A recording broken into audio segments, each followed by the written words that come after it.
Anantapur.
Hello.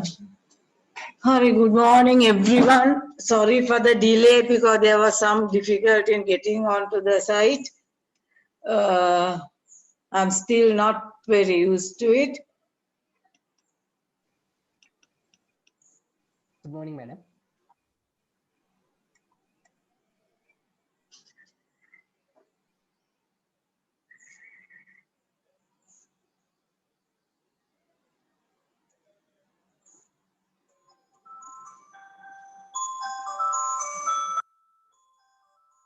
Hello, Pavita, I'm going to start. There was some difficulty in getting onto the site.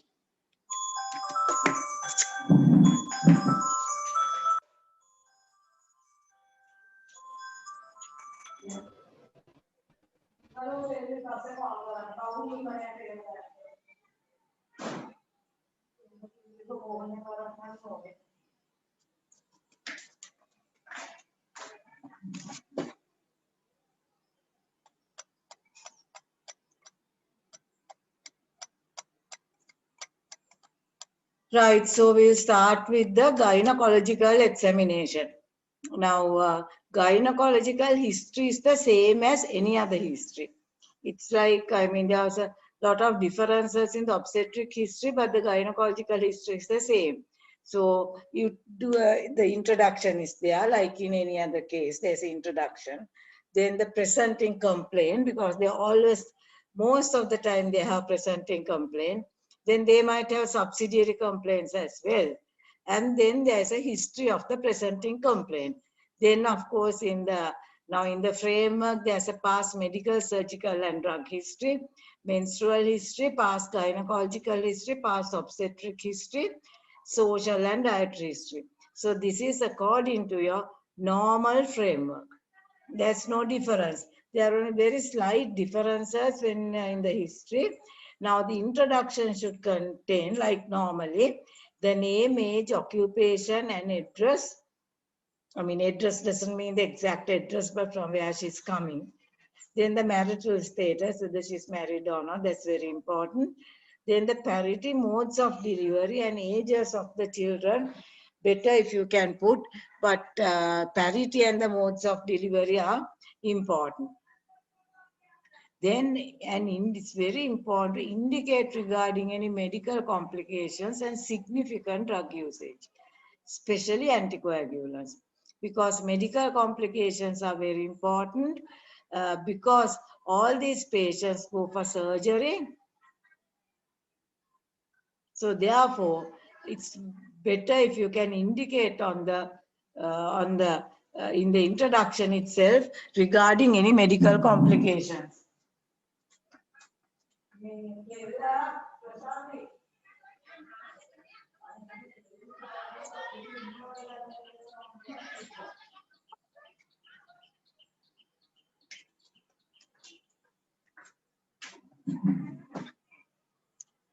So therefore, it's better to have it in the introduction.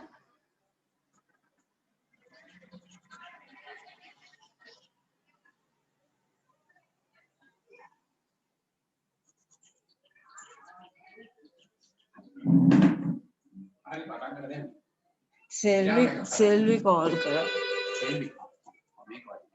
Yeah, can you all hear me? Hello? Yes, ma'am, we can hear. Yes, madam. We can hear, madam. You can hear, no?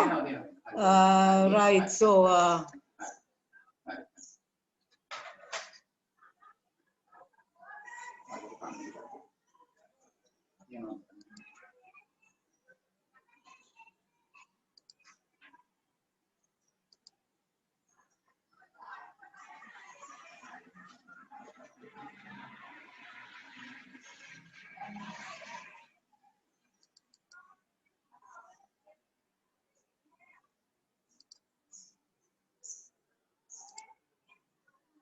right. I hope can hear, no?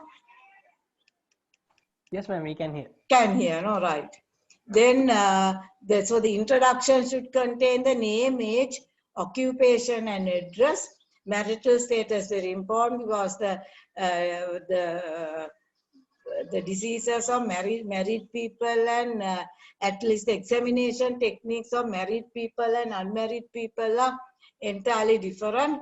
Then the parity, modes of delivery and ages of the children is, you can say, but age of the children she might not remember if she's an old woman, but parity and modes of delivery are necessary. Then indication of any medical complications is essential because these patients, almost all of them will go for surgery. And drug usage is important, especially if they are on anticoagulants because these have to be stopped. Blood group and the LRMP or the duration of menopause. Selvita call karanna. History of that is the introduction. Then comes the history of the presenting complaint. So that should mention the reason for admission. Now elaborate on that. Now say a patient has heavy menstrual bleeding. That is a presenting complaint. But why did she come today? She came today either for a DNC or for a hysterectomy. So you can say this presenting complaint is she gives a history of heavy menstrual bleeding for 2 years and she was admitted for a DNC or for a hysterectomy. So that is why I said in the history of the presenting complaint, you should also mention the reason for admission. Now, most of these, 90% of these women do have a present, more than 90%. About 95% of these people or even 100% of these people have a presenting complaint, not like in the obstetric patients. So you have to also mention the reason for admission because presenting complaint may be one thing and the reason for admission may be something, it's related, but the reason for admission can differ with each presenting complaint, right? So then indicate a diagnosis or at least a differential diagnosis early in the course of the history. Most of the time, the woman may be aware of the diagnosis as a disease condition may have been diagnosed at the clinic. In such case, diagnosis should be mentioned very early in the history.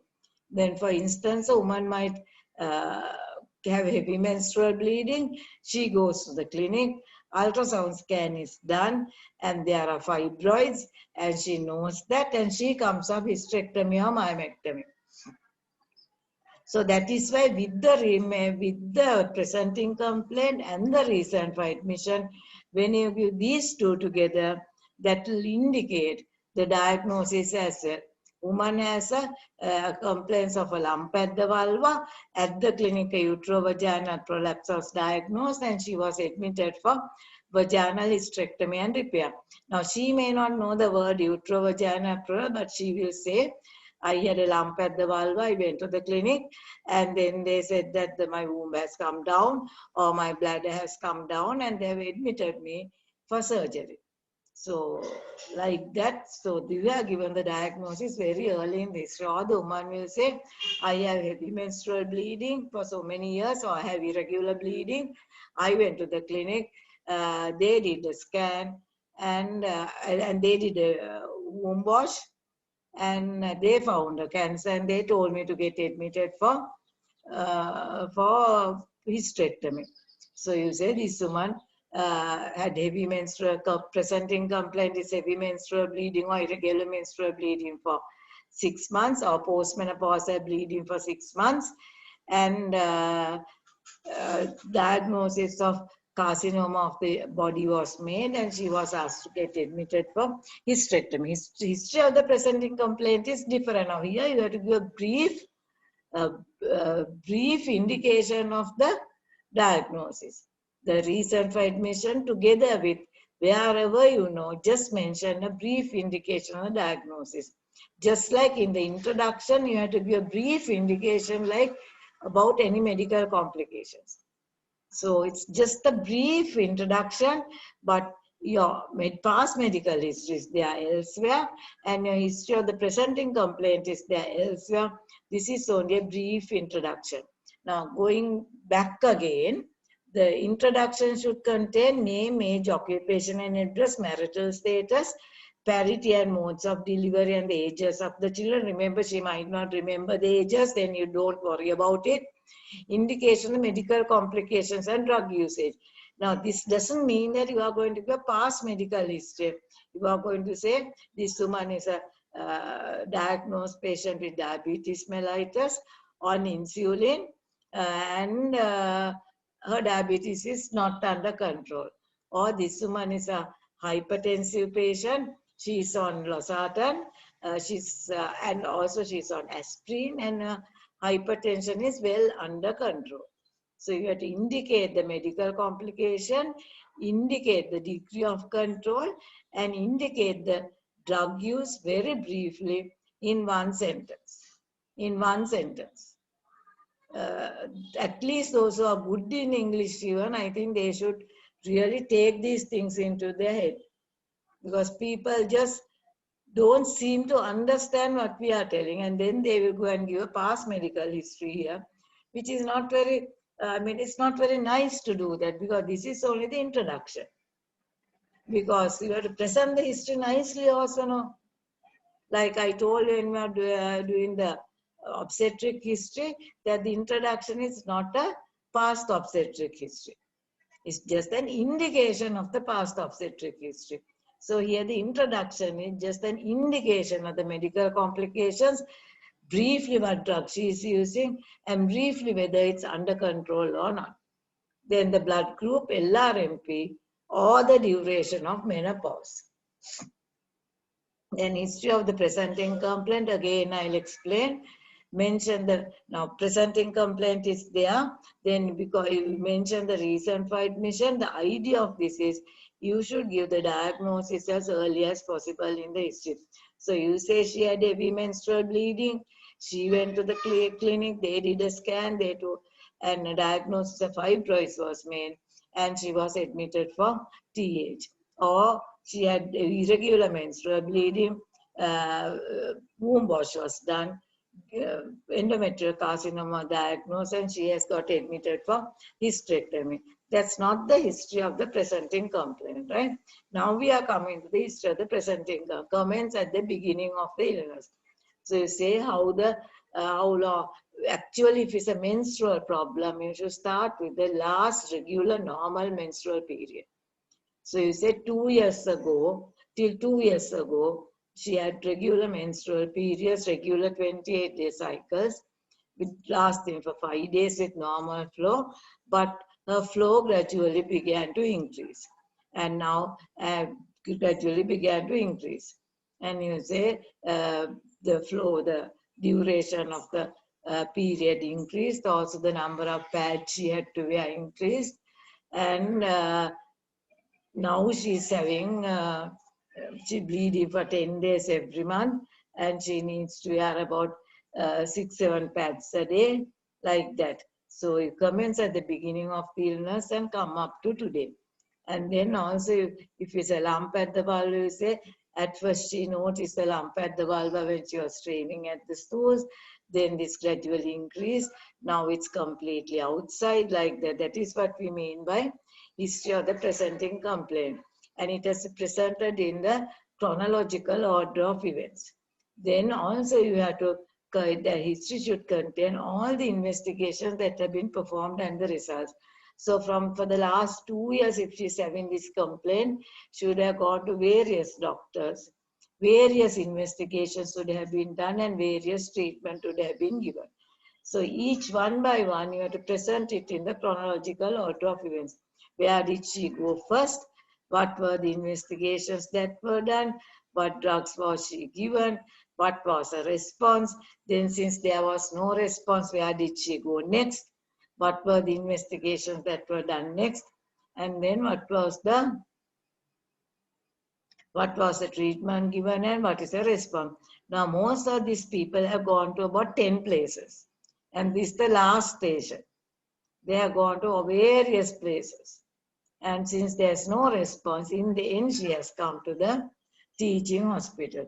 So all that you have to describe. And describe every hospital admission in detail and end with the present condition. So that is how you give the history. That is the way you give the history of the presenting complaint in any specialty. Medicine, pediatric surgery, gynaecological, everything is the way you give the, you should give the history of the presenting complaint. Good history of the presenting complaint should start at the beginning and proceed chronologically up to today. In the meantime, you have to mention all the treatment that, all the places she has visited, all the treatment that has been given, the response to such treatment, all the investigations that have been done and the results. Now you will wonder, from where can I have time to tell all that? No. The main thing is get used to taking histories. Get used to taking histories. The more histories you take, quicker you'll be. Always time there now. It's very sad to say, right? Now we give, each student gets about 1 case. No, at least those who are interested in studies, listen to my advice. Now, you all get 1 or 2 cases in the ward, right? And even that 1 or 2 cases, 99% of the students take a very scrappy history. They are not interested in taking a history even in that 1 or 2 cases they get. I mean, the cases that are allocated to you, take a proper history in the proper time. Timing is very important. At least take a proper history, do a proper examination in the, because you have that 20 minutes to take the history and to do a brief general and abdominal examination, because it's so much easier. Like I told you yesterday, if you all do a abdominal examination, it's so much easier for you all. You can correct yourself before coming to the examiner. So practice these things. Now you will be thinking, from she's telling like this, from where can I have time to do all that? If you practice, you will certainly have more than enough time. But 20 minutes is not at all essential or necessary to take a history and make a diagnosis. It's not necessary. Right? So, main thing is to take as many histories as possible. I don't know what has happened to you all, even the history that you are given is so scrappy. Ekavat ganne. So, and also always refer to, there's a template in the books. So refer to the template and fill in the missing things. So once you finish that, take the history for 20 minutes, we are done the examination. Then check yourself in the book and see whether you have included all the details in the history and the examination that are there in the book. And then you can think about what will they ask me when I present this history. And always present as much as possible. Present to your teachers, present to the registrars, senior registrars, grab at them. Try to fix as many classes as possible. That is the way to learn, and that is the way to get a distinction. That is the way to top the batch and get a first class. Hangi ඉඳලා නම් මොකුත් කරන්න බෑ. ලැජ්ජ වෙන දෙයක් නෑ, බය වෙන දෙයක් නෑ. You have to jump and present. Right, so that is the history of the presenting complaint. Start at the beginning of the illness, come in a chronology. First of all, mention the illness, mention the reason for admission,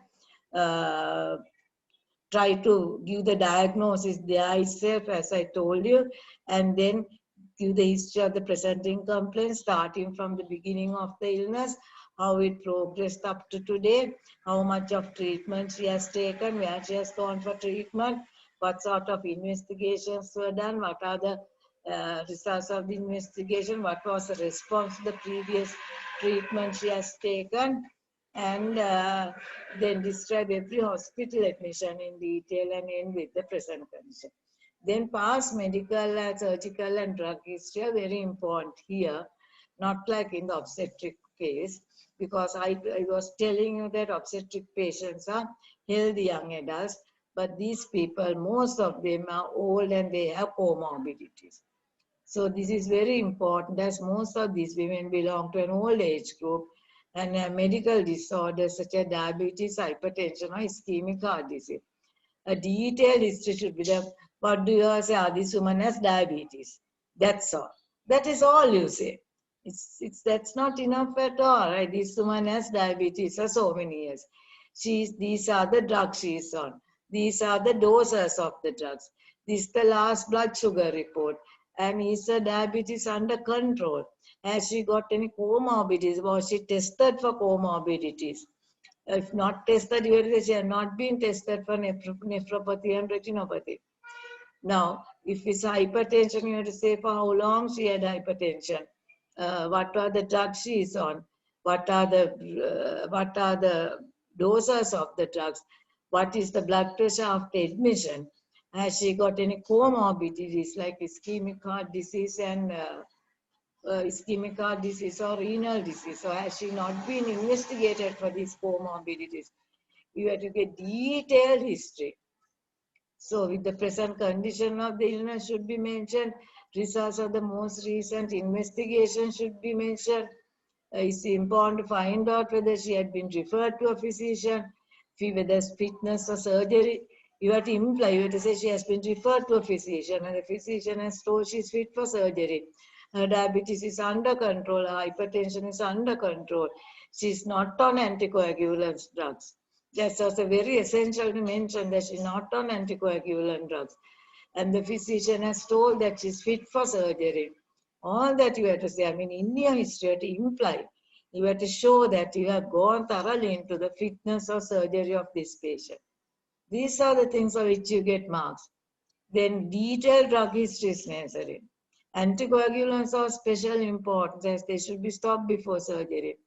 Previous surgery should be described in detail because that can result in adhesions and difficulties in the present surgery.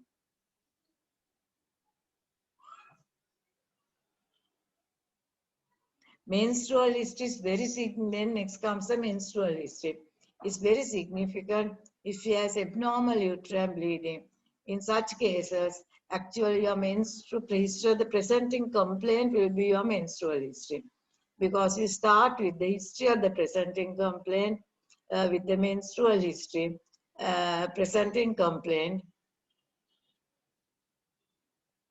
history of the presenting complaint with the menstrual history, and the last normal menstrual period. So if you have no other menstrual history, history of the presenting complaint is your menstrual history because you start with the last normal menstrual period and go on up to today. Now, in a postmenopause, Ane, you all go and ask this postmenopausal woman also, when did you reach menarche? Now, can she remember? Is it of any importance? If she has reached menopause, she has obviously reached menarche, you know. So don't go and ask this nonsense. Because these are the things that take time. Think critically when you are taking history. Maybe medicine. You have to always sit and think very critically. What are the questions I am going to ask? What are the questions I am going to ask from the what are these things you have to practice in the world? Whatever history you take, be it medicine, surgery, ophthalmology, whatever it is, when you are taking a history, always have these things in mind. This is the way I should take a history. I mean, different histories will have differently important things. But you have to think that this is the way I'm going to take a history. In a postmenopausal woman, it's better to emphasize on the pattern of menstrual bleeding during the perimenopausal period. Because if she has had perimenopausal bleeding, then greater the chance that she might have endometrial carcinoma. Abnormal bleeding during the perimenopausal period is also important, because that may indicate that she has some problem. Then occurrence of oligomenorrhea or amenorrhea during the reproductive life. You may not understand it at the moment, but I'll just briefly tell you. Now, if a woman has had long periods of amenorrhea, that means she has been exposed to estrogens for a long time. And that might predispose, that may be a condition called polycystic ovary syndrome, which predisposes to endometrial carcinoma. So these things you can ask from postmenopausal woman, but don't ask about the date of menarche. She might not even remember whether she had regular menstrual periods. But even closer to menopause, she might remember. Then you have to ask whether she has climacteric symptoms, use of hormone replacement therapy, and postmenopausal bleeding. These things you never ask. You, in a postmenopausal woman who is about 75 years of age, also you ask her the date of menarche and whether she had 28-day regular cycles. Now, can that woman remember all that? Is it scientific to ask all that? Because it has absolutely no bearing on the present illness.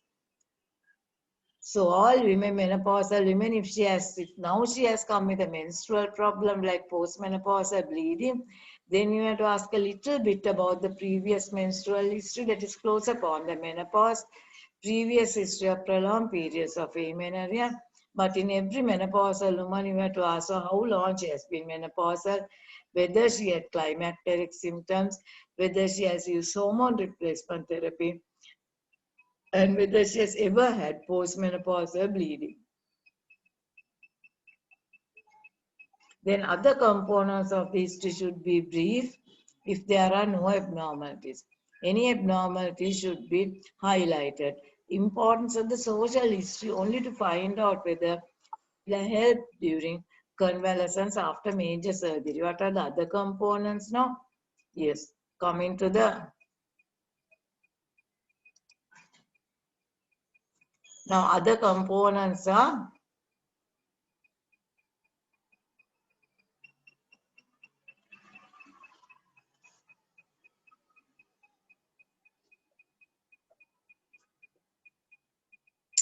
past gynecological history. Now here it's important if she has had previous surgeries, and also another important thing is whether she had cervical smears, whether she has had regular cervical screening, and of course whether she has had any gynecological problems. Past obstetric history is not at all important now, because now this woman has passed the reproductive age most probably, but you can just say that she has had 3 children and all 3 were cesarean sections, and she has had LRT or something, little bit, just one sentence about the past obstetric history. Of course, in a woman in the reproductive age, contraceptive history is very important, because especially if she has a menstrual problem, because this problem may be related to a method of contraception that she's taking. So social and dietary history is of course least important in these patients. Only thing, just find out whether there's anyone to look after surgery. So focus only on the important components of the history. Be scientific and be critical. Think critically. And always from today onwards, there's a long time more for the finals. When if you are interested, I know most of you all are not interested. But people, at least there may be 10 in the batch who are interested, no. So such people, at least, take my advice and take histories, think about the histories, think critically, and take proper histories in the proper time. Take as many histories as possible and present as many histories as possible. And also another thing now, another very sad thing that happens is now we correct one student, no. Now one student takes a history and we say, right, this is wrong, that is wrong, the other one is wrong and all that. But the next student will make the same mistake. They won't correct themselves. Then if we say, right, this history is excellent, others others also should go through this history and do present histories like this? No. Still, the next day, the next student that presents will make all the mistakes and would not have followed that good history. So I don't know why you all behave like that. That is exactly the way the students behave. Correct it? No. Next person also, same mistake. Even if we say, right, next person, now correct these mistakes and present. I'm not talking about 2 days later, I'm talking about the same day. No. The next person will make the present in the same way. So, Ane, please, at least, try to correct these mistakes. Right. Now, you all have 2 more years to come to the finals now. At least 2 years. If faculty closes on and off, I don't know how many years. So, right, if you say, some people must be telling she's talking like that, but we find it so difficult because of the language. That is also your own problem, no? Now, the only way to learn English is to speak in English. Monna piece the kaduwa kiyala eka ayin karanawa. And you speak only in Sinhalese. So how will your language improve? If for the next 2 years you speak only in English, your language will improve. Language will improve tremendously. And you'll be even more fluent than us. But you don't even attempt that. You don't even attempt that. There are students in your group who are very good in their English, in your batch. So why don't you speak in English with them? And people who are good in English, you all also go and speak to all the others in Sinhalese. Why don't you all make up your mind, at least with your batch? There's time for your finals. I mean, this is the first time I'm meeting a batch at this stage. So you all are now. There are students who are good in English. So it is their responsibility to make up their mind, make up the mind as the batch and decide we are only going to speak in English. We are going to correct our friends who are not good in English. Nothing to be shy about not being good in English. You have to be shy if you can't speak in Sinhalese. But there's nothing to be shy about not being able to speak in English. That is not our language. But I'm not worried whether you know English or you don't know English. What I'm concerned is that is also part of your studies. And you don't make an attempt to study that language. That is what I'm concerned about. Because if someone can't speak Sinhalese, of course, then you have to be very shy about it. So it's a two-way process. Those who are good in English should only speak in English, and those who are bad in English or weak in English should also only speak in English. Make a koida. Gedarat kata karan, even those who are good in English, they try to speak it if possible at home also in Sinhalese if possible. Don't do that. Don't do that. You all are not doing any good to your friends. You all are only harming your friends. If no one else has told you all that, I'm telling you that now. Because now, it may be a problem when you start presenting the history, because you all must be scolding us saying, right, you say that 20 minutes to take such a good history, right, we can take it, but we can't convert it to the language. But that you all have 2 years. You can learn to be very free. You don't have to go for classes. You don't have to do anything. All you got to do is to speak only in English during these 2 years. If you do that, you'll be fine. Right, now coming to the exam, I can only advise whether you are taking the advice is your own matter. Now coming to the examination. Now a female chaperone should be present. Patient should be reassured. They are scared. When it comes to gynecological examination, they are scared. So you have to reassure them that you are not going to hurt them. Consent should be obtained for an abdominal and an internal examination. Now, I will explain that when I come to the internal part. So at the moment, I'm going to talk only about the abdominal examination. We take consent for an abdominal examination. Bladder should always be empty. That is essential. Please don't forget. And the woman will say, what can I dan tamai mutra kare? E boru. You have to send her to the toilet to pass urine now before you go to the examiner. Then the woman should be well exposed but well screened. Again, I'm going to remind you, you have to get her clothes down from behind. Otherwise, you have to ask her to lift the buttocks and take the clothes from behind below the buttocks and in front below the symphysis pubis. And then only you'll be able to really examine properly. Then gynecological examination has the following components. General examination, again, it's almost the same as what I told in the obstetric examination. But if you are suspecting that woman has a malignancy, then you can talk about what icterus and also lymphadenopathy, especially the verge of snow on the right side, because that can be affected by a ovarian CA. But don't go to town about this. Most of the people don't have CA. Now there's another mistake you all do. You assume that patients do have CA. And when you are taking the history also, I forgot that. Now don't tell unnecessary, unwanted things. Just because a woman has a lump in the abdomen, that doesn't mean that she has malignancy. And even if she has malignancy, now she's nicely there for the surgery. So don't talk about, now there are some students who talk about lung secondaries, or there's a lot more to tell in the history. Some people who talk about lung secondaries, talk about brain secondaries, liver secondaries. Now this woman doesn't have any secondaries, any visible, any secondaries that have caused symptoms. She's nicely waiting on the bed. So don't waste time doing that. Then don't waste time. Another thing I have to tell you, there's no systemic inquiry in obstetrics and gynecology.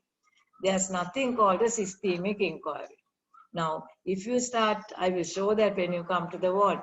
I don't think there should be a systemic inquiry in any subject. You just go to a patient and ask her whether the head is paining, she will say yes. You ask her the neck is paining, she will say yes. You ask her the back is paining, she will say yes. I have shown this to the students, and then they start laughing. If you ask the big toe is paining, yes, she will say yes.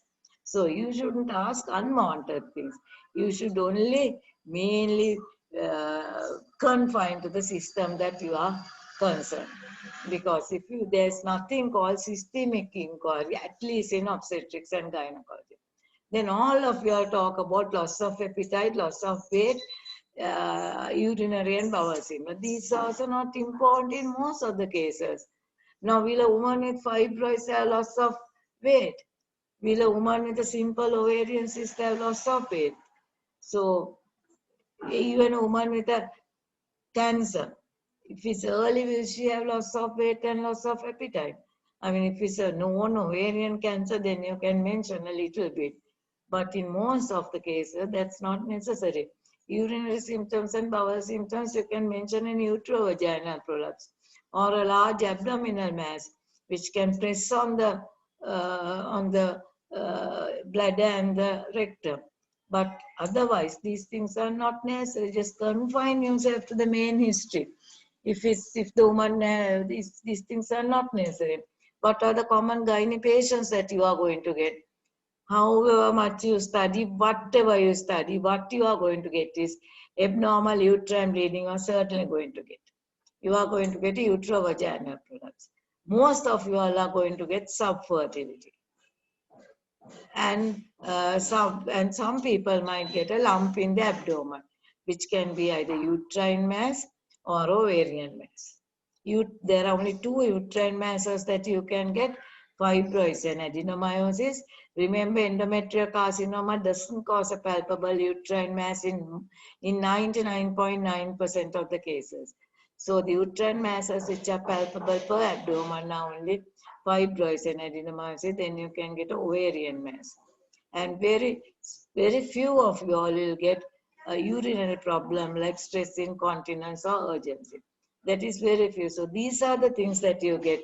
What is it? Abnormal menstrual bleeding, then uterovaginal prolapse, infertility, lump in the abdomen, which could be uterine or ovarian, and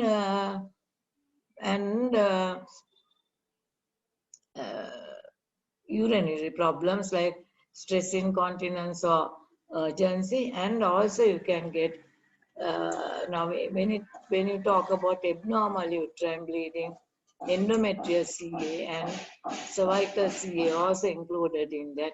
So these you can get. You'll be told what are the causes of abnormal uterine bleeding later. So these are the cases you get. Is so restricted.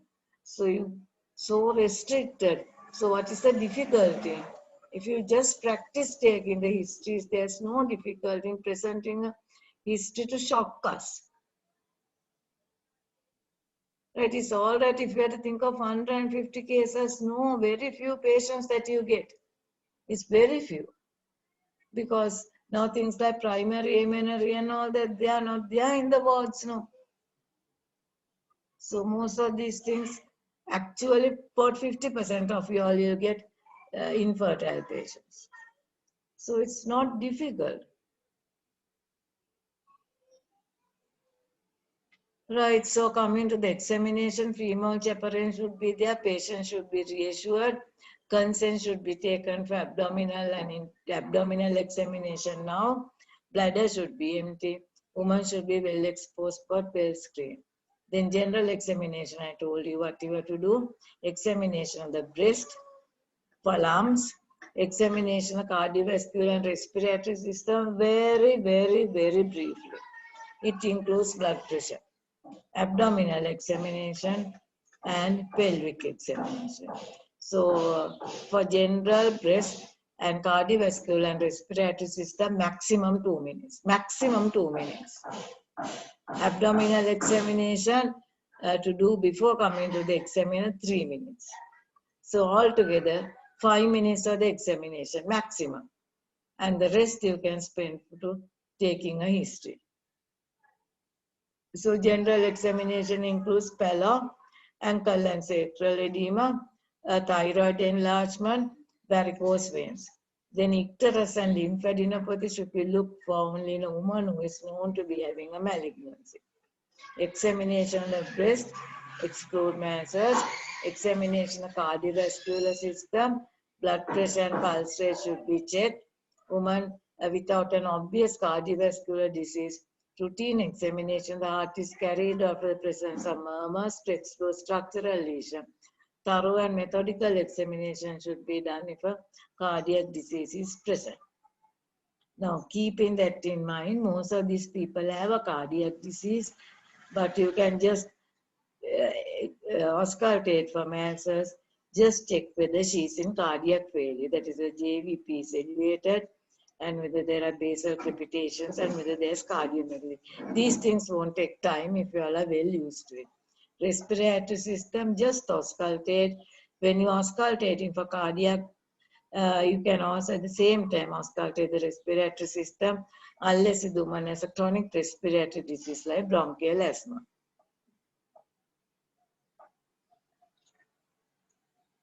Now, abdominal examination has 5 components: inspection, palpation, superficial palpation, deep palpation, percussion, and auscultation. Inspection is carried out to observe for distension, surgical scars, distended veins, movement of the abdomen with respiration. Again, don't go to the bottom of the bed, observe from the right side of the bed. Then why do you carry out superficial palpation? Now, most of the people forget superficial palpation.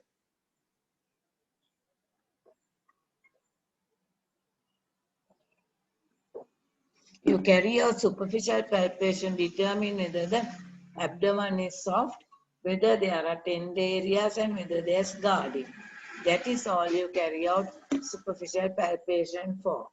Then deep palpation is carried out to palpate the liver, spleen, and kidneys, and to locate and examine an abdominal pelvic masses.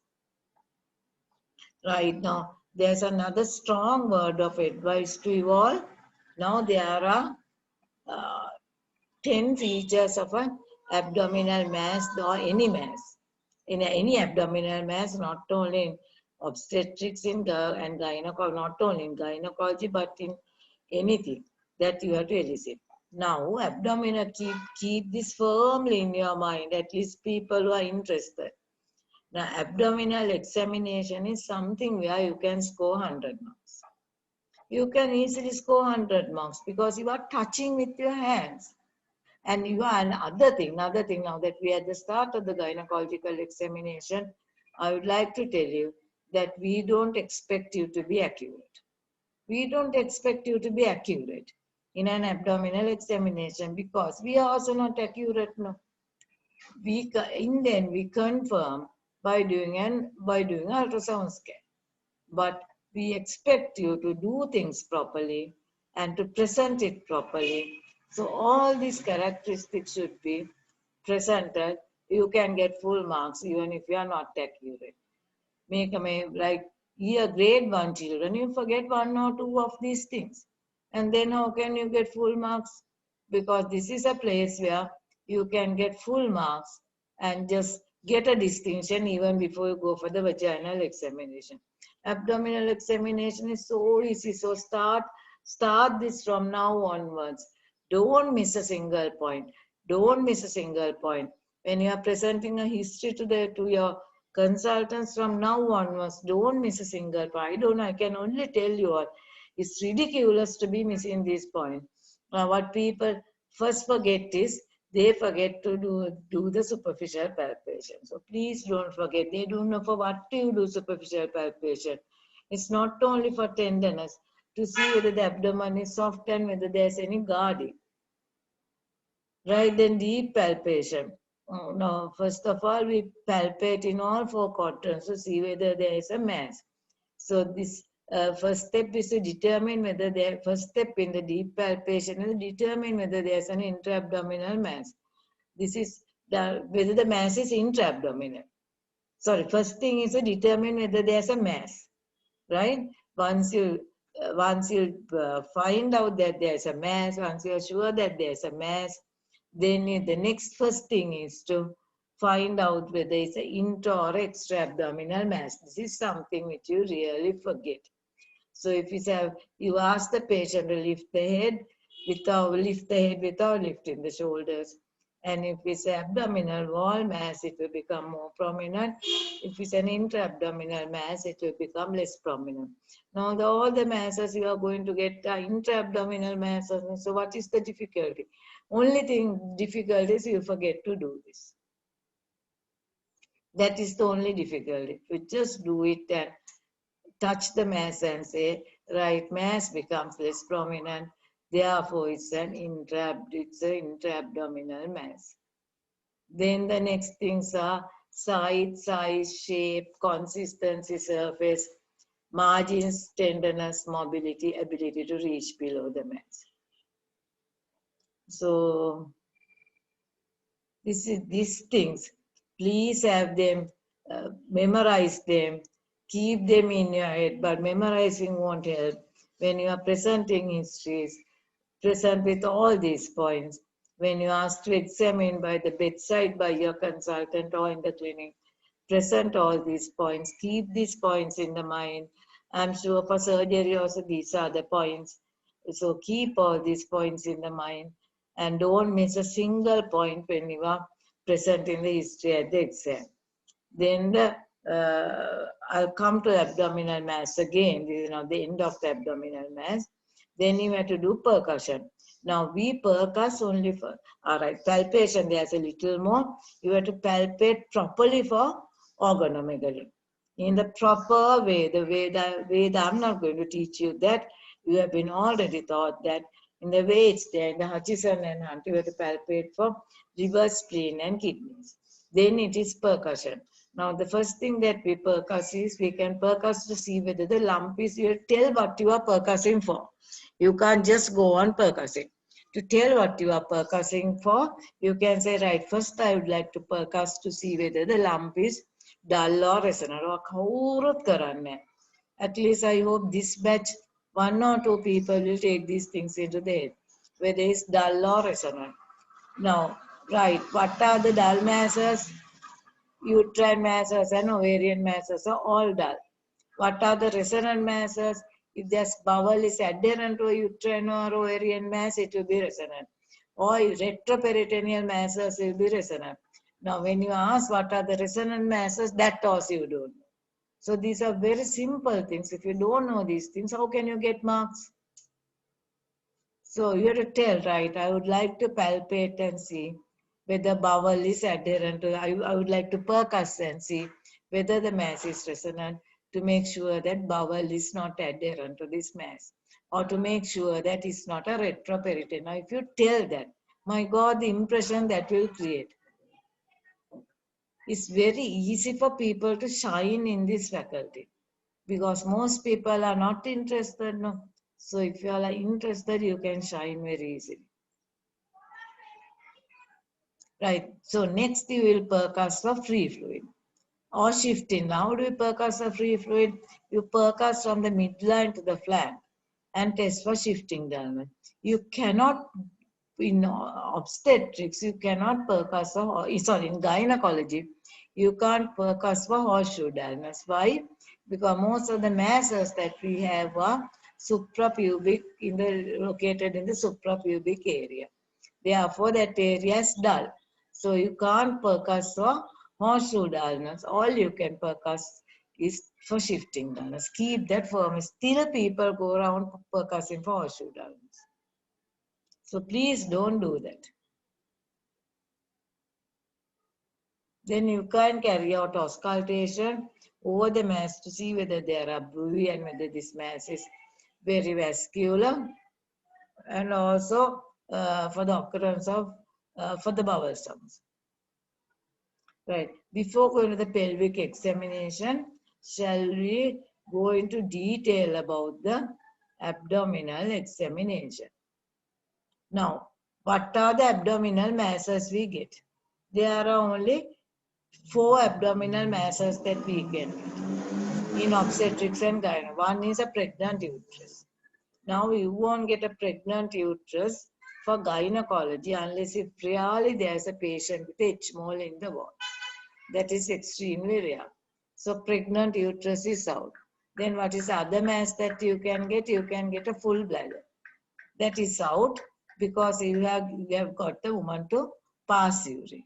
Then the other 2 masses that you get, they are rising from the uterus or they are rising from the ovary. So we'll first take the uterine masses. There are only 3 uterine masses: fibroids, adenomyosis, and pregnancy. Now I told you won't get a pregnancy unless if there's a H. mole in the womb. So you can only get fibroids or adenomyosis. What about endometrial carcinoma? Endometrial carcinoma really causes a palpable uterine mass. Really causes a palpable uterine mass.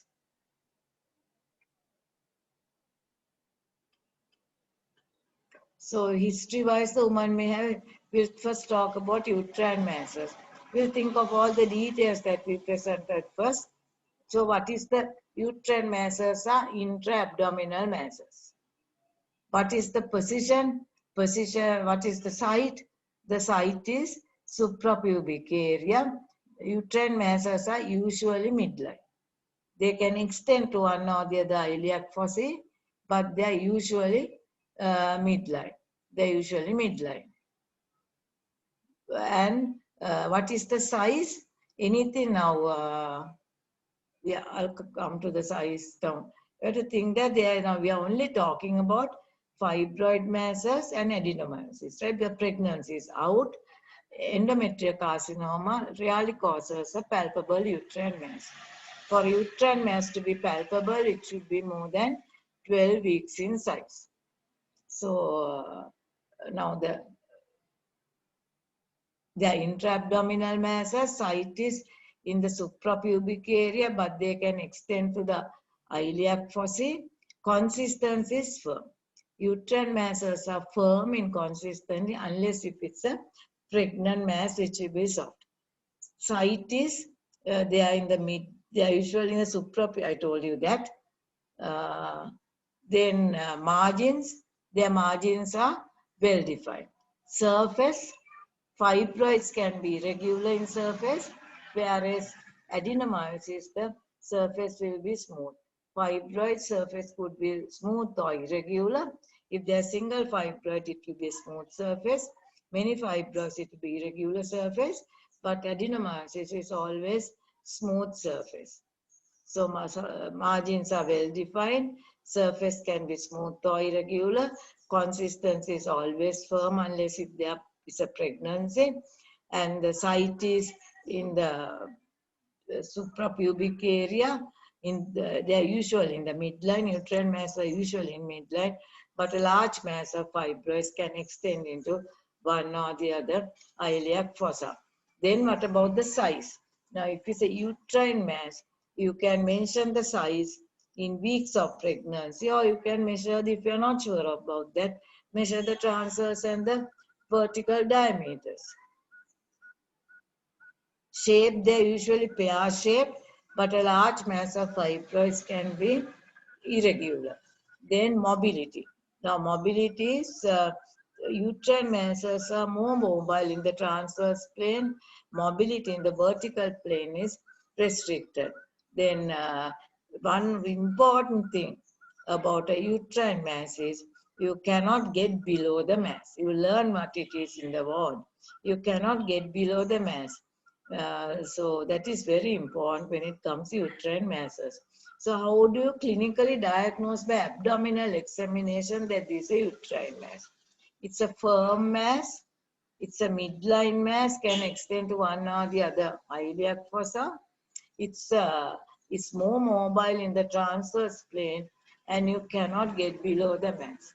These are the important diagnostic features of a uterine mass. What is it? It is firm. It is more in the mostly in the midline. It's more mobile in the transverse plane, and you can't get below the mass. These are the important diagnostic physical signs of a uterine mass as opposed to ovarian masses. So there are, see how easy, there are only two uterine masses, fibroids and adenomyosis. Difference between fibroids and adenomyosis, I won't tell you now. We'll be taught it later. But just remember that these are the characteristics of uterine masses, and the only two uterine masses you should worry about at the gynecological exam are fibroids and adenomyosis. How to differentiate the two will be taught later. It's too much to talk about it now. Then the other type of masses are ovarian masses, which could be benign or malignant. So they are also in the suprapubic area usually, but they can move, they may be in the midline or a little away from the midline in the iliac fossa. Consistency wise, benign masses are cystic, whereas malignant could be cystic with solid components. Benign masses have a regular surface, whereas malignant masses may have irregular surface. Benign masses have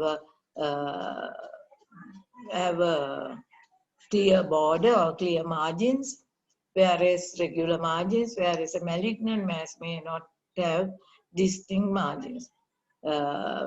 Usually malignant benign ovarian cysts are mobile in both directions. That is one difference from the ovarian, from uterine masses. And ovarian masses you can get below the mass. They are dull. Both uterine and ovarian masses are dull on percussion and they are non-tender. Except for very rare circumstances, they are non-tender. And in ovarian masses, it's possible to reach below the mass. So these are the features of ovarian masses. So this is how we identify ovarian and uterine masses clinically. So with that, we have finished the abdominal examination and we'll go on to pelvic examination. So you have to explain when you come to pelvic examination, explain the procedure to the patient, reassure her, and you have to get consent. Now, how do you get consent? It is very critical to get consent. All you got to say is, I am going to examine you from down. That is all. Don't say you are going to insert this and that. If you say you are going to insert speculum or fingers, we'll throw you out of the exam. Because it's so difficult to get patients. You cannot get consent after explaining everything in Sri Lanka at the final MBBS examination. Moment you show and say, I'm going to insert this speculum, they will get down from the bed and run away and you'll fail. Or if you somehow manage to keep the patient when they are given to the next, because of each case is given for about 4 or 5 students. The next student will fail if you don't fail. But we'll chase you out, so you'll also fail. But be very careful with the patient, especially in gynecological examinations, because if you frighten the patient, we won't be able to give it to the next student. So explain the procedure, reassure her very well, and just tell that I'm going to examine you from down below, that's all. Then patient should be well exposed from the waist, but covered with a sheet to maintain her modesty, placed in the dorsal position. She should be well relaxed with the knees bent, ankles should be together, knees should be apart, and the legs widely abducted at the hips. Now, you all are very scared of gynecological vaginal examination, but I will tell you all the findings that you get at the exam before I finish the lecture. So you don't have to be scared of gynecological examination. Pelvic examination has 3 components: inspection, speculum examination, and bimanual vaginal examination. Inspection, what do you have to say? Vulva and the mons pubis are expected from asses, ulcers, and discharge. Inspection, ahem balanne. It's not difficult to tell that. You can use a blanket term even and say vulva is normal. So next is, you have to, so you can say vulva is normal, but there's some bleeding from the introitus. I can see a discharge from the introitus, or there's a lump at the introitus. Anything that you can see, you can tell.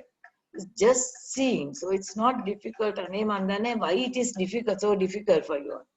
Next, the labia parted. You have to part it properly. Don't make a peephole. Just part it strongly and properly. If you part it from below, close to the perineum, is easier to part. So part the labia and start describing from top. Urethral orifice is normal. Vaginal introitus is normal. Then there is no bleeding, there is no discharge. That's how you tell. Then you ask the patient to cough. Look for stress incontinence. Look for lumps. In other words, cystocele, rectocele, or uterine prolapse.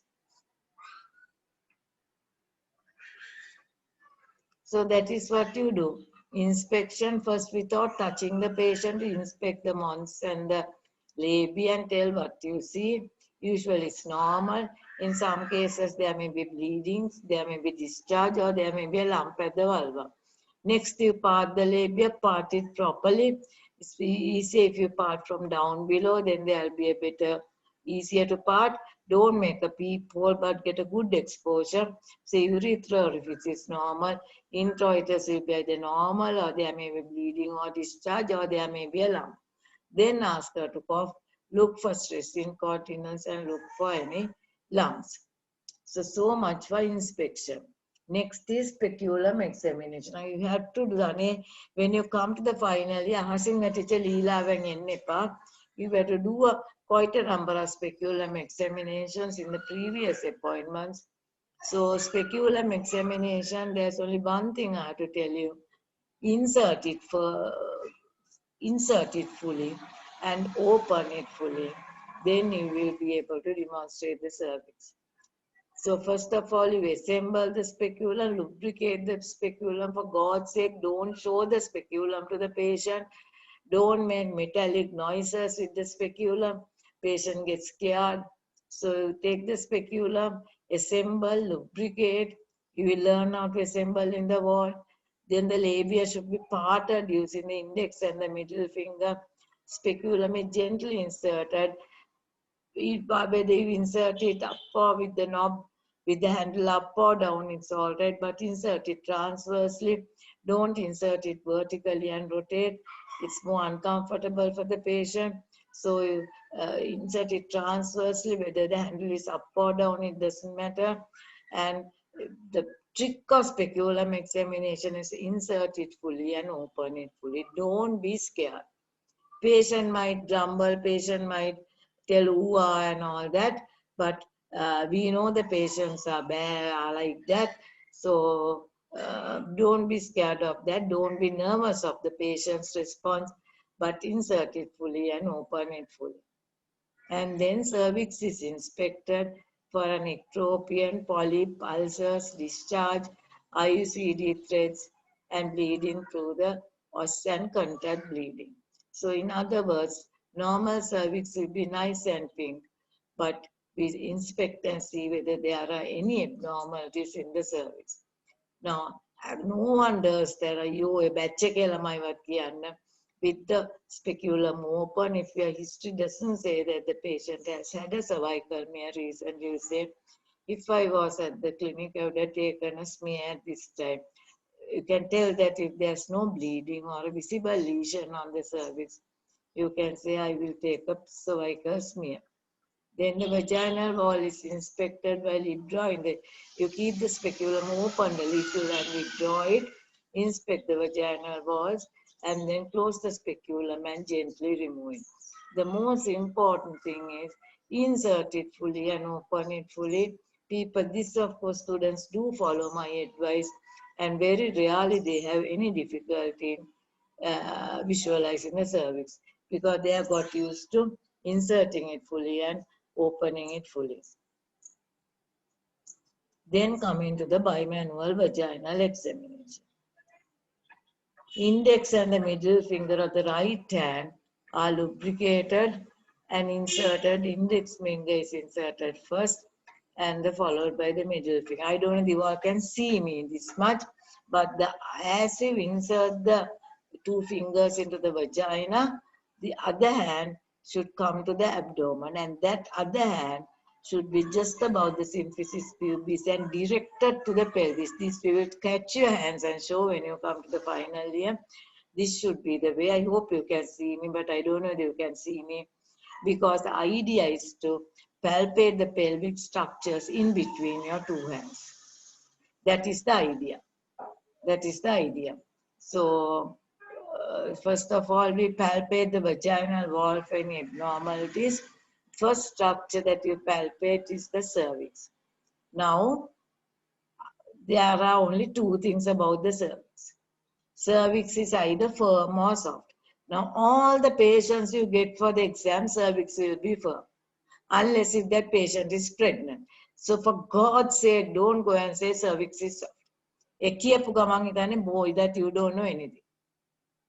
So I'm giving you the findings. I told you I'll give you the findings of the vaginal examination.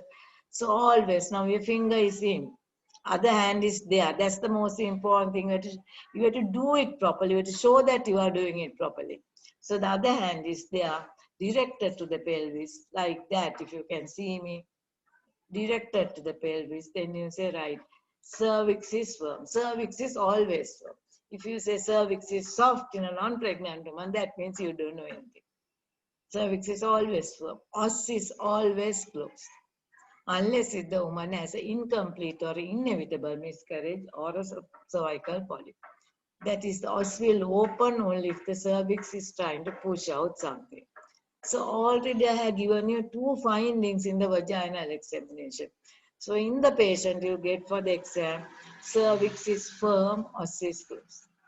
Then next is, so also you can say any abnormalities in the cervix, right? You can feel a polyp, the ulcers, then you can comment on those.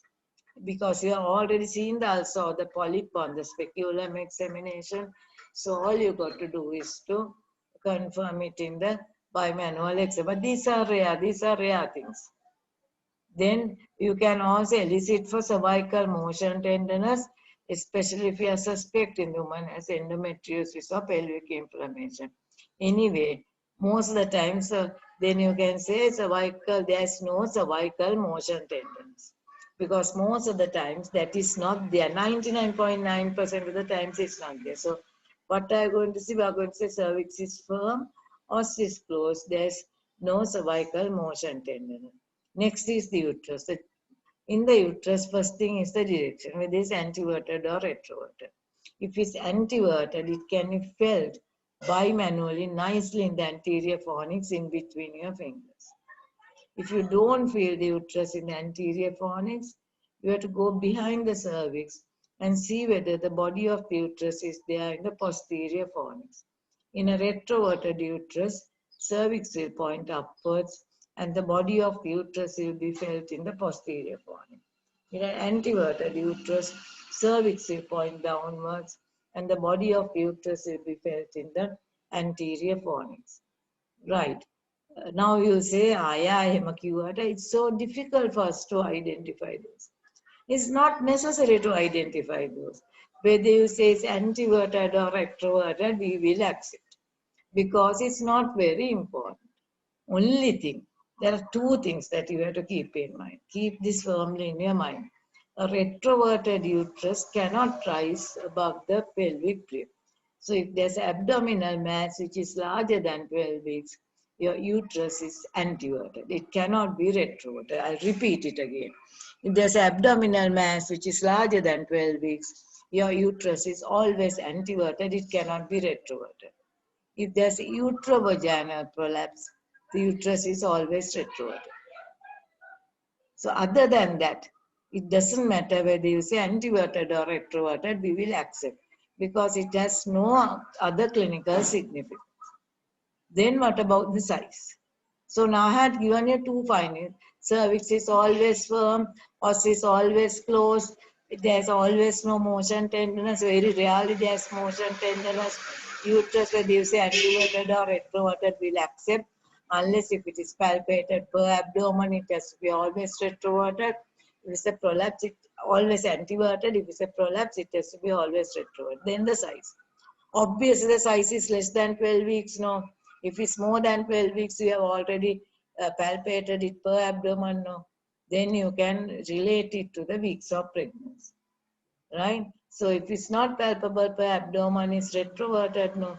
Sorry, if it's not palpable per abdomen, it is less than 12 weeks in size, no. So what is the difficulty? You can either say it's normal in size, or if you tell it bulky, we will accept. So now I have given you all the findings. Only thing the uterus is palpable per abdomen. Then you have already given the size in the abdominal examination. Right? If it's not palpable per abdomen, it's either normal in size or maybe 8 weeks, 10 weeks. But you are not expected to be accurate to say that is 8 and 10 weeks. Either you can say normal in size or bulky. I used to draw and show you this 8 weeks, 10 weeks, but don't worry about that. If you say normal in size or bulky, it will be accepted. Then adnexia, not palpable. So what is the difficulty in doing the vagina? All you got to do is do it properly and present it properly. You have to start with the cervix. Then lamai adnexi වලින් පටන් ගන්න. එතකොට මොකක්ද අපි කියන්නේ? You have never presented a history in the clinic. So you have to start with the cervix. Cervix is firm. Next is the os. Os is closed. Uterus is anteverted. Bulky, adnexi not palpable. Start from the bottom and go up. ඒකවත් ඔය ළමයින්ට තේරුම් ගන්න බෑ.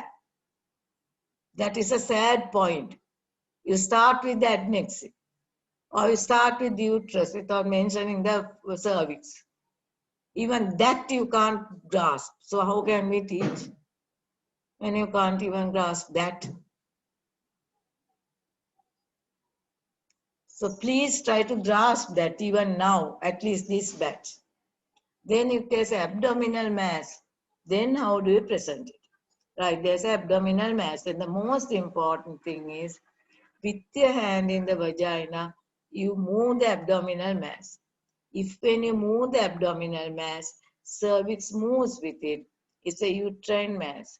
When you move the mass abdominally, if the cervix doesn't move with it, it's a ovarian mass.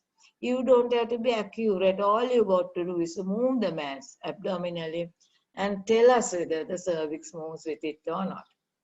All you got to do is to do things properly. Accuracy is not expected to get a distinction even. So I already told you a finding. Cervix firm, os is closed. In most 99.9% of the cases, cervix is always firm. Os is always closed unless if the woman is having incomplete miscarriage or a polyp. Uterus can be anteverted or retroverted. It doesn't mean a thing. If it's not palpable per abdomen, is always less than 12 weeks. And it can be by the normal or bulky to still be accepted. If there's no ovarian mass, adnexia always not palpable. If there's abdominal mass, then you have to relate the uterus to that size. If there's abdominal uterine mass about 16 weeks in size, then the size of the uterus you give as 16 weeks in size, because you have already told that. And when you move the mass abdominally, cervix will move with it. Then you can say, I think it's a uterine mass, because when I move the mass abdominally, cervix moves with it. Or when I move the mass abdominally, cervix doesn't move with it.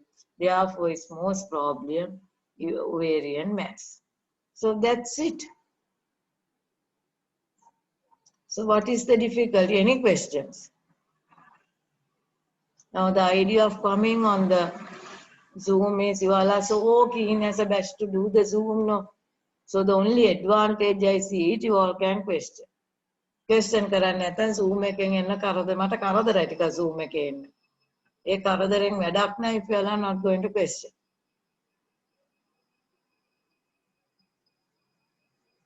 Pavita, are you still there? ඇහෙන්නේ නැද්ද? Can hear, madam. Can hear. Any questions? Madam, තේරුණා නැද්ද? එහෙම එකක්ද? excuse me, madam. Yeah.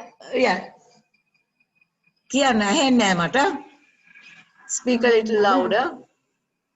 Madam, this is regarding the yesterday's lecture. Yeah. When we are calculating the Now we are? when we are calculating the expected date of delivery, Yeah. If cycles are irregular or if they are longer or shorter than 28 days, Yeah. is there another rule we should be using? No, it's that's the very good question that you asked. See, when you all ask questions, you ask very good questions, but the problem is you all don't ask. Now, there's no other rule. You calculate, now you say periods are irregular. We'll say it's 35 days, or she can't remember the date, something like that. Now the dates are in doubt. But you still give the calculated expected date and give the POA, and then go, you have to ask her whether, then there itself you have to mention whether the dates were confirmed by ultrasound scanning or whether the dates were changed by ultrasound scanning. Now I'll go a little forward there. Now ultrasound scanning, to be accurate, it has to be done between 10 and 24 weeks. So it always give the POA at which the ultrasound scan was done. You can say dates were confirmed by an ultrasound scan at 24 weeks or 2022. Don't go to the last moment. Usually they have a scan around 10 weeks. So you say it's confirmed by ultrasound scan done at 10 weeks. But a scan done earlier than 10 weeks or later than 24 weeks is not confirmatory of the dates. Right. Now I'll go another step forward. Now, now to change the dates, there should be a 7 days difference between the calculated date and the ultrasound date. Otherwise, the date is the same. If there's a 3-4 days difference, date is not changed, date is confirmed. From the second trimester onwards, if it's 7 days only, you say dates have been changed. In the first trimester, it's up to about 5 days. So otherwise, if it's just 2, 3, 4 days, then we say dates are confirmed. When it comes to second trimester, if it's 3, 4, 5, 6 days, we said dates are confirmed. Did you understand? Is it okay? Yes, madam. Thank you very much. That's okay. Any other questions? The most important thing in coming in the Zoom is to ask questions. ඒකත් අහන්න නැත්නම් වැඩක් නැහැ. Excuse me, madam. Yeah. Madam, about today's lecture, if we go into her menstrual history in detail during the history of presenting complaint, then do we have to talk about the menstrual history again, or can we complete it? In the obstetric history also, you don't have to talk about the menstrual history again because you have given a brief menstrual history when you are confirming the dates. In the gynecological history, if she has a menstrual problem, you are giving a detailed menstrual history in the history of the presenting complaint. Therefore, there's no other menstrual history. Don't waste time. Any other questions? Thank you.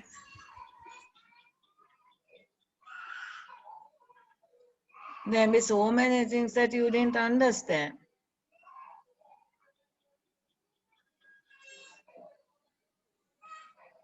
Because that's another reason why you all can't do it. Because you don't ask questions. Pavita mukut නැද්ද අහන්න?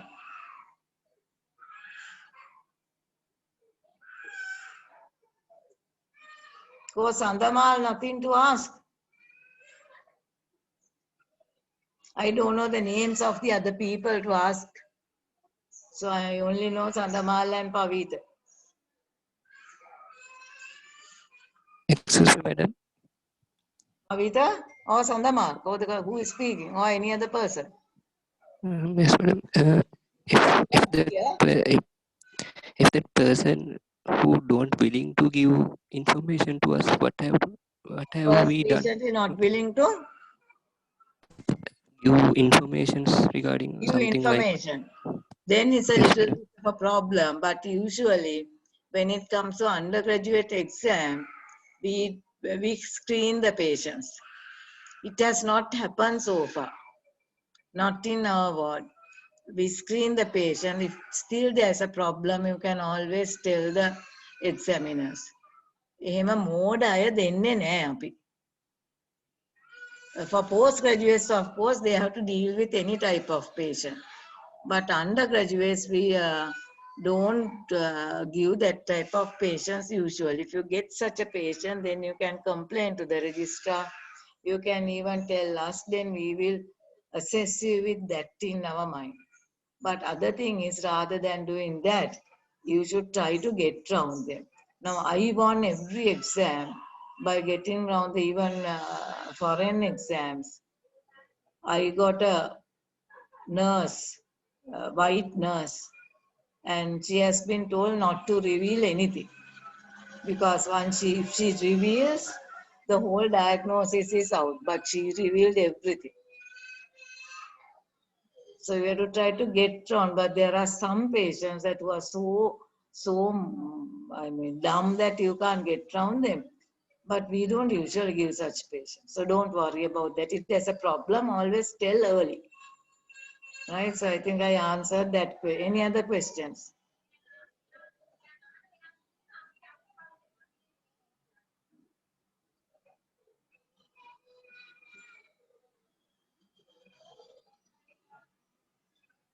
Right, there's a little bit more I want to tell you. The document that I sent you all today.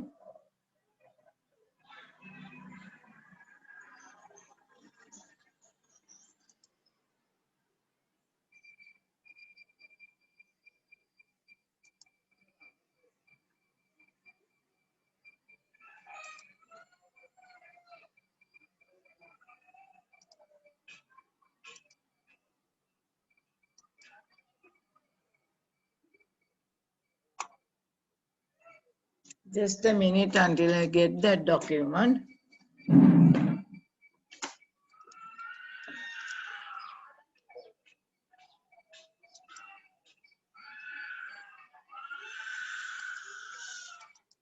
All right. I got it on the screen. So yesterday I told you some things about that. Then I told you that the most important thing is to present as many cases as possible, because only the ward patients will be given. We don't get patients from elsewhere for the exam. Only those who are in the ward and the clinics will come.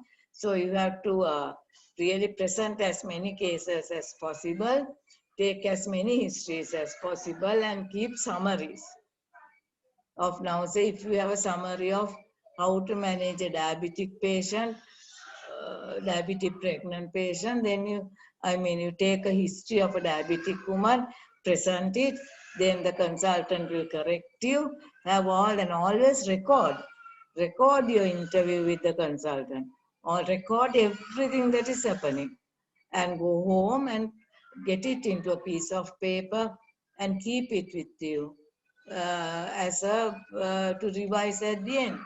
So like that, very few cases you will come, no, right, you present a past, sees a patient, consultant will correct you, record all that, take it home and try to get it into a small booklet and keep it with you for revision.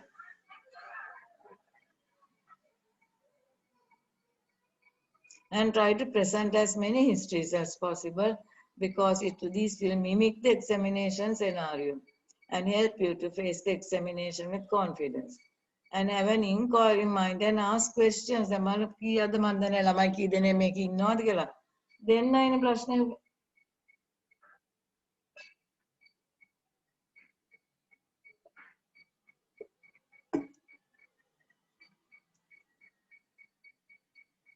always try to arrange extra classes. Actually, peer group discussion should be held daily. Very helpful to learn about each other's patients. And it may be useful to practice presenting cases to your peers. Then mock examinations are important as aspect of your preparation. We always have a mock at the end of the exam. There are certain consultants who say mock wadak ne. Ape department ke ayana neve. There are certain people, when we call them for a mock, they say mock monowata, the mock konne. There are such people who say like that. But as students, as university teachers, we know that the mock is very important, because mock will help you to realize your weakness and will also boost your confidence. Now, I know one girl who went trying out after the mock. She came to me, she cried and went, saying that I have studied so much, but I couldn't do this exam properly. So I reassured her, and then she got a distinction in gynecology and a first class. What happened was she was very theoretical. So she didn't realize that practical knowledge is necessary. I know that she's a good student. I had known this student right from the beginning. From the time she was small, I have known this one. But she came and she cried when she got very low marks for the mock. But then after that, she realized her mistake and got a distinction and a first class at the final. So mock is very important. Actually, we should be giving you 2 mock examinations, not 1. But it's so difficult to get people for the mock, because when we call out some outside examiners, they say, "Ayyo, mock walta apita enna baya, mock walin wadak naha." So you should be well prepared for the mock to assess yourself. If you are not well prepared, so from the day, in obstetrics, we give a mock, at least one mock. So from the day you come to the obstetric exam, professorial, aim at the mock and try to get, actually it will be good if you can organize a practice mock examination with the senior registrar or registrar as well. Because that's in the exam scenario. Then students should prepare a list of cases which are commonly given for the examination. I told you. Then one more thing that I didn't tell you is you can get a normal pregnancy for your obstetric case. That's the most dangerous one. That is the most dangerous one. I will tell that in a minute once I finish this. Then students should be familiar with the practical procedures which are carried out in the obstetric and gynecology wards, clinics, labor wards, and operating theatres. Because now some of these procedures should be performed by the student, while the others should be witnessed. Students can be questioned regarding these procedures at the clinical and the OSCE examination. These things will cover when we talk about the OSCE, when you are come for the professorial. But you can just, you have to really, but the thing is, now you have to know these things, that watch all the practical procedures that are done in the ward, clinic, labor room, and this thing. I'll tell a few.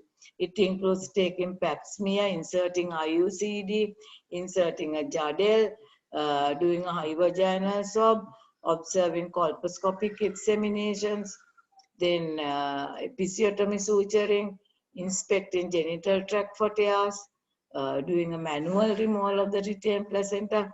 These things, you will see these things being done. Then how to induce a patient, how to insert prostaglandin, how to do amniotomy, how to perform a CTG, how to insert a Foley's catheter. So these are the little things that whatever is done in the ward and in the, how to write a diagnosis card, how to write operation list, how to write a path form, how to send blood for DT, how to give a blood transfusion. There are so many things like that. So the idea is to not to stay in that room when you are there in the ward. Idea is to move around in the ward and observe everything that is done in the ward and try to do some things. Actually, a clinical examination is the easiest. How to prepare a patient for section. How to prepare a patient for a major surgery. How do you check the patient? These are the things that they ask at the exam.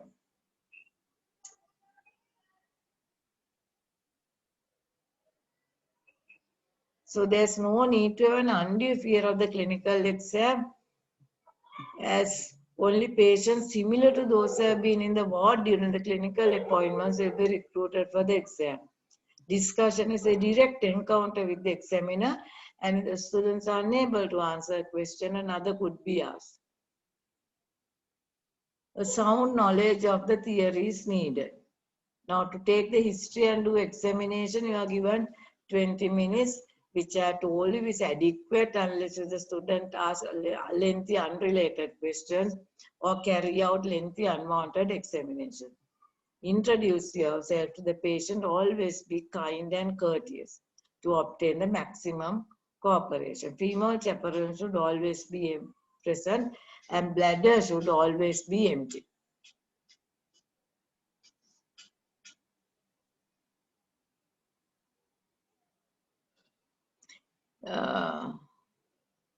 The student should be able to realize the patient's problem within the first 5 minutes. So that requires practice that is quite within the undergraduate capability.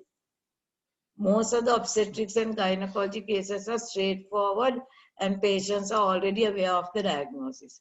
History should be short and directed to find out details regarding the diagnosis, investigations, and management of the illness. Marks will not be awarded to components of the history which have no value in managing the patient. Right, one more thing there. And also general examination and examination of the system should be brief, relevant to the disease condition. Only the affected system should be examined in detail. Abdominal examination should be performed during this time period and should be performed again under supervision of the examiners. A pelvic examination should be performed in the gynecology patients under supervision of the examiners. And now the most important thing is, at the end of 20 minutes, candidate is given additional 5 minutes or more to recollect the thoughts and to plan the discussion. Most of you all will get more than 5 minutes. Some of you all will get too much of time. You'll get fed up of the time because we cannot control that time adequately. Now, don't get excited. Now, if say don't have to go in if you are not ready. Always tell, I need a little more time. That 5 minutes is your right, but if you want a little more time, you can ask for it. Now, what do? You have taken the history, you have done an examination. Now it is, you have to plan your investigations. Now, already we have a diagnosis or a differential diagnosis in your mind, right? So now what are the investigations you need to confirm your diagnosis? Just plan it. Then you have to plan your management. So the next question will usually be, how are you going to manage this patient? So you plan it now. With experience, you should be able to really think what are the questions they can ask me. Usually they will ask questions around that case. Now when you come for the clinicals, unless if you come during a corona time like this, you will have enough chances to present cases and to you'll be told, you'll be questioned, so you know what type of questions they will ask, right? It's very important to plan your answer. I mean, to project as to what are the questions they can ask. So practice that. You have to practice that in the ward. Once you take a history, you think, now, right, these are the investigations which should be done for this patient, and these may be the questions that they will ask. So I have to be ready with the answers. Within that 5 or 10 minutes or longer than that, you have to plan answers to the questions that they can ask. Discussion. You have to plan your discussion. Now, a minute ago I said, they will ask only around that case. Now, I told you the most dangerous thing is if you get a normal pregnancy, because you can't plan what they are going to ask. They can ask you about everything about labor. They can ask you about postpartum hemorrhage. They can ask you about fetal distress. They can ask you about prolonged labor. They can ask you anything. So you can't plan your answer. But in most of the cases, you can plan your question. You can really project as to what they are going to ask. That is the cleverness. That is what you have to practice. What can they ask? At the end of the history, before facing the examiner, candidate should arrive at a diagnosis or differential diagnosis. Always use an analytical approach. Plan the investigations required to confirm the diagnosis. Plan the management. In an obstetric case, the most important aspect of management is the decision regarding the date and mode of delivery and the management of the mother and the baby till the delivery. This is all they will ask. When I go, what is the date and the mode of delivery you have to know, and the management of the mother and the baby till the delivery. If it's diabetes, you have to know to manage that diabetes till the delivery. You have to know when you are going to deliver this woman, what is the mode of delivery. If it's hypertension, you must know to manage the mother and the baby till the delivery. When are you going to deliver and the mode of delivery. If it's a past cease, you have to decide whether you are going to do a repeat section or whether you are going to allow a vaginal delivery, and what is the date of the repeat section, how are you going to manage the mother and the baby till delivery. It's like that. If it's a small for gestational age, then when monitoring the baby becomes very important. You have to decide when you are going to deliver, how you are going to deliver, and how you are going to manage this mother and the baby till the delivery. So that is all. Careful monitoring forms the mainstay of management of the mother and the baby. Drugs are used only in a few conditions like diabetes and hypertension. There are many of the gynecological patients, so that is for obstetrics. So it's easy. the time and the mode of delivery, management of the mother and the baby till the delivery. Just make a small plan before you go to the examiner, and that is all you will be asked. That is all you will be asked. That is why I told normal delivery, normal pregnancy is dangerous. Then many of the gynecology patients will need surgery. Undergraduates should be thorough with the pre-operative and the post-operative management. They are not expected to make a decision regarding the surgery. Now, pre-op and post-op management is also my lecture. If we are having any more lectures, most probably I'll be doing that. So, I do it in detail. Then be able to predict the probable questions. Undergraduates will be questioned directly on the standard management of the patients.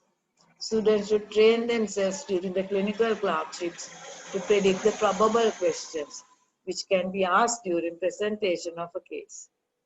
Postgraduates will be, that's not necessary for you all, no? Encounter with the examiner. So actually you should be clever to predict what they should ask, where they can ask. That depends on practice. If you present history, it's not only in this subject, in all subjects it's like that. You should, in every subject, there's a limited set of cases they will give. Actually, when I was a student, I knew what the cases they are going to give.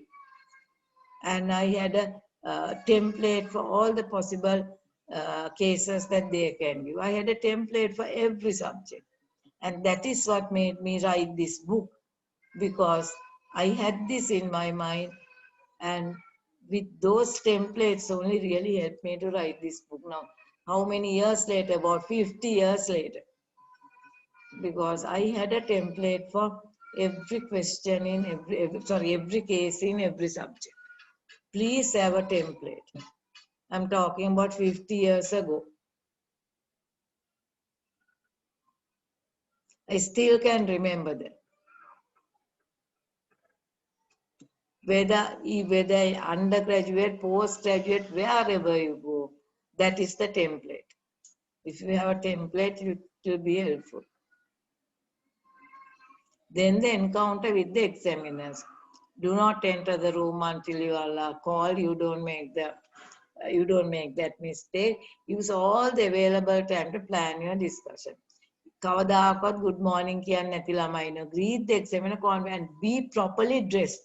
That is very important, right? Because you have to then get that babala tamai. By to the hospital, you are doctors. You have to have the confidence of a doctor. Come very confidently. Girls, be beautifully dressed. Be beautifully dressed. Comb your hair nicely. Drape a beautiful sari. And be beautifully dressed with a chain and everything. Boys also, be well dressed. Nice shirt. Nice tie. And the overcoat should be very clean, freshly laundered overcoat, not dirty ones. It's okay even if you make a special coat for the exam, be beautifully dressed and be very confident. Walk upright, sit, don't sit until you are asked to sit. When you are asked to sit, say thank you to the examiner and sit. First impression is very significant. Greet the examiner. Sit when you are asked to sit. Tell thank you when you are asked to sit. Fluency in English language is an added advantage. History should be read directly from notes. Try to maintain eye contact only whenever possible. History should be short. That is very important. Shortness is important, but complete and relevant. Your aim should be to read through the history without being interrupted by the examiner, as this usually indicates that they are not satisfied. If you can read it through without being interrupted, that means they are satisfied with your answer, with your history. However, they may ask a few relevant points to clarify certain points. At a clinical examination, most of the marks are awarded to the correct technique of eliciting physical signs rather than to the accuracy of your finding. You should practice the correct techniques during the clinical appointment. Be prepared to summarize your patient at the end of the history and examination. Summary should consist of 4 to 5 lines. Practice the summaries. Now, summary should be something, I forgot to tell that. Summary should be the important points in the history, very important points in the examination. That's all. It should be 4 to 5 lines. The most important 5 points in the history, it should be no longer than 4 to 5 lines. Practice summarizing your patient. During the discussion, give short but complete answers. You should be able to give reasons for your answers.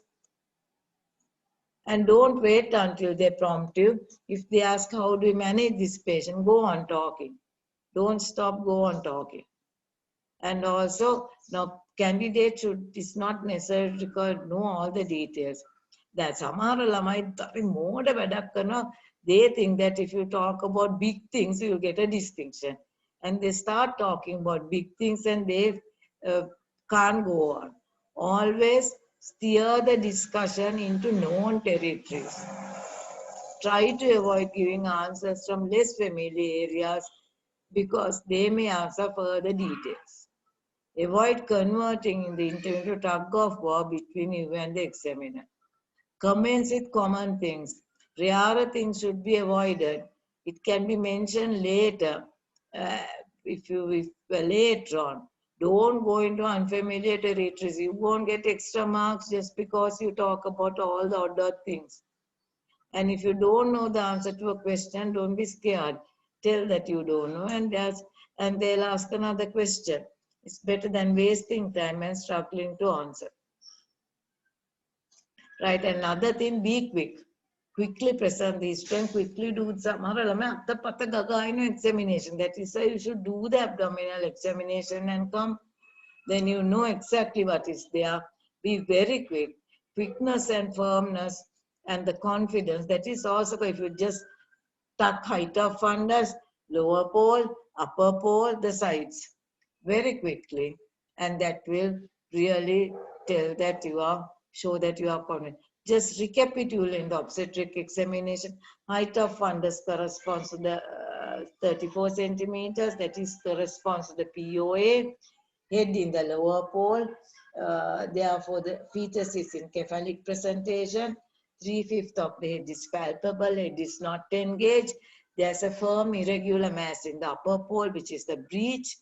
Therefore, the fetus is in the there's a single fetus in the longitudinal line. Back is on the left side. Limbs are on the right side. Fetus is in the right occipital anterior position. That is how you present. Start presenting and try to do your clinicals well. Still, it's early in the course, so there's time to take my advice and to do the course properly. Any questions? That's the end. Are there any questions? I have gone a little more than what I normally do because time is not limited when it's an online session. I think I have taken nearly 4 hours for this lecture altogether. Any questions?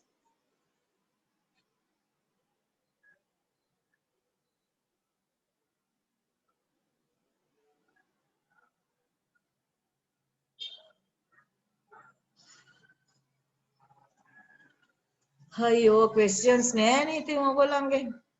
Ko Pavita Sandamal ko questions?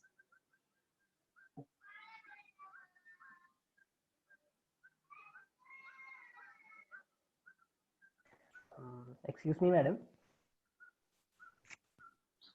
Excuse me, madam. Yeah. Madam, in the ward, if we get a patient with a psychiatric condition, how should we handle her? That don't ask me, you can ask that from the psychiatric people. You won't get a psychiatric patient for the obstetric exam, right? If you have a psychiatric patient in the ward, if you are now, we are talking in a practical sense, if you are the house officer, it's a very dangerous condition. One thing is, I will just, this is not related to this lecture, but since you asked me this question, first of all, Now, so now with my experience, so many people have died because they have been labeled as psychiatric. This is very important. What has happened is they have been a little bit disorientated because they were seriously ill, right? Serious illnesses were missed and they died. So be very careful before labeling a patient as psychiatric, unless if she has a past history of a psychiatric illness. Always get a check by a physician, and if once the medical problems are excluded, then you have to refer to a psychiatrist. So that is my advice as a house officer. If you get a psychiatric patient, even as a student, if you notice that a patient is behaving abnormally, bring it to the notice of the house officer and get her referred to a medical person, exclude all the possible medical problems before labeling her as a psychiatric patient. And for the exam, you won't be given a psychiatric patient for the obstetric or gynecological exam. Right? I think I answered that question. Yes, ma'am. Thank you, madam. Any other questions? Excuse me, madam. Yeah. Damsara. You also Madam, there in do the we batch, need no? to add a sexual history in? Yeah. Do you? Yes, madam. And Damsara? Madam, do we need to add sexual history in the? Do we need to add sexual history in the gynecology and obstetrics? It's necessary in it's the most important thing in an infertile patient. Right now, I haven't gone into details of different patients. So it's one of the most important. It's one of the most important points in the history in an infertile patient, because first of all they should have regular sexual intercourse. If that is not there, then you have to really attend to that. So it's extremely important in a infertile patient. Then it may be important also in a patient with a uterovaginal prolapse, because when you do the surgery, you have to be careful that you are not shortening the vagina if the woman is having regular sexual intercourse. And also, if there's a patient with irregular bleeding, you have to ask about postcoital bleeding as well. Other than that, sexual history is not exactly important. Okay, so you are also there in this batch. Any other questions? Okay, thank you, madam. No, madam.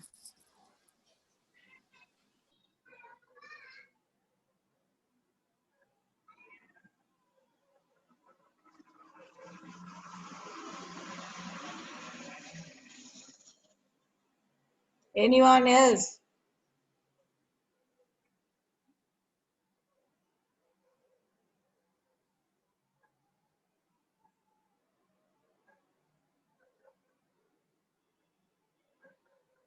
You can always send me an email with your questions. You can always call me with your questions.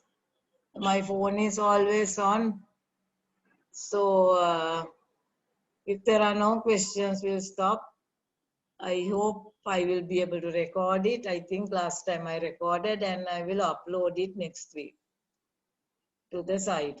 At the moment, read the notes, think about what I told. These are very important, one of the most important lectures. I have very few lectures, but they are extremely important. Okay, then we'll stop. Thank you for listening. Thank you very much, madam.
නංගි නානවල.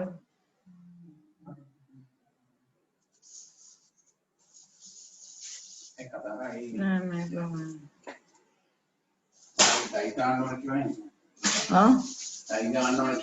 අනේ මේ ඒක තියෙනවා.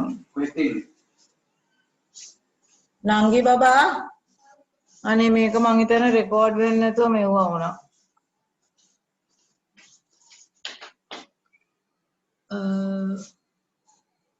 මේක ඉවර කරන්න. ඕ ඉවර කරන්න.